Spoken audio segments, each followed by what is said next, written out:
Setiap muslim memiliki senjata. Senjata yang tak nampak di hadapan mata, tapi terasa efeknya. Apa senjatanya? Yaitu doa. Nah, ketika kita berdoa, tentu sebenarnya kapasitas dari setiap orang dalam berdoa itu berbeda-beda. Ada yang tumpul karena tak pernah diasah, ada yang tajam karena senjatanya diasah.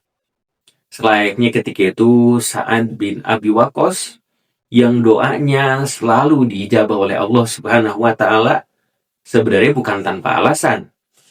Karena Sa'ad bin Abi Waqqas termasuk sahabat yang pertama masuk ke dalam Islam, juga yang senantiasa berpegang teguh kepada tauhid dan menjadi pemimpin yang amanah. Selain itu, Sa'ad bin Abi Waqqas memiliki kebeningan hati.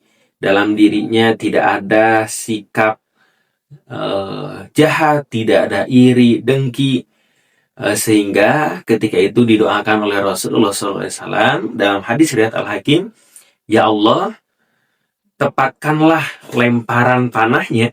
Jadi setiap Sa'ad bin Abi Waqqas memanah, itu selalu tepat sasaran. Dan kabulkanlah doanya. Nah, ternyata didoakan oleh Rasulullah Sa'ad bin Abi Waqqas ini menjadi pemanah yang tidak pernah meleset dan doanya selalu diijabah oleh Allah Subhanahu wa taala. Selain itu ada juga namanya Uwais Al-Qarni. Uwais Al-Qarni ini memiliki keistimewaan yang dimana doanya itu dikabulkan oleh Allah Subhanahu wa taala. Ketika itu Rasulullah mengabarkan kepada para sahabatnya bahwa ada orang yang terkenal di langit, dan kalau ketemu dengan orang ini minta didoakan. Akhirnya ketika itu Umar bin Khattab nyari siapa Uwais Al-Qarni.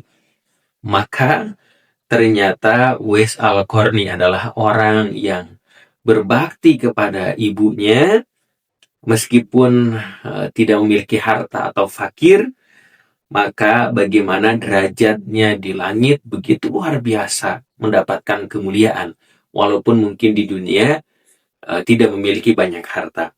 Maka ketika itu bagaimana Umar bin Khattab mencarinya untuk minta doa supaya dimintakan ampunan untuk Umar bin Khattab. Lalu bagaimana dengan kita? Yang sudahkah memantaskan doa kita, bahwa doa kita ini pantas dikabulkan?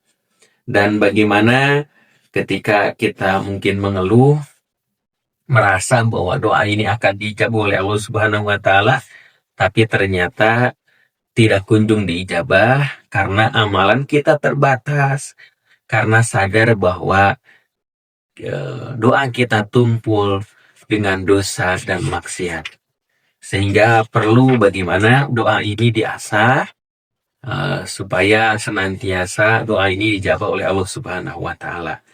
Menjadikan kita berusaha untuk bagaimana jangan letih untuk menggemakan doa, untuk menyampaikan hajat-hajatnya, sehingga mampu mengubah takdir, mampu menyelamatkan dari hal-hal yang jelek, dan bagaimana membuat jelas yang tadinya samar dengan efek nyata, yaitu dengan doa sebagai senjata.